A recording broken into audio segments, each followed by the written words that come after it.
Are heat pumps suitable for any type of property? As a heat pump enthusiast, I've got to say yes, you could heat anything with a heat pump, but there are certain areas where they really struggle. So the first one is very, very small properties. So if you live in a very, very small flat, for instance, like a studio flat, it's easy to heat with a heat pump, but nobody makes a tiny one. So you have to buy a sort of quite large heat pump, which is big enough for a 2 or 3 bedroom house, and it's way oversized. So it tends to be very, very expensive. So small, very small buildings, quite difficult to do. Also, very large or very poorly insulated houses. So, for instance, if you live in a Victorian house of 200-300 meters squared, 5, 6, 7 bedrooms, of course I can heat it with a heat pump. The biggest heat pump I've ever seen is 1.1 megawatts.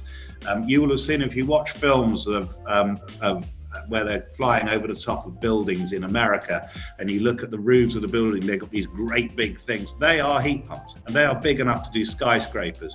People kind of don't want them in the back garden. You know, a heat pump the size of a lorry in the back garden looks awful. So there is a point where the machine is so large and ugly that people go, do you know what, this maybe isn't for me. So yes, you can do everything, but it's really about practicality and ugliness.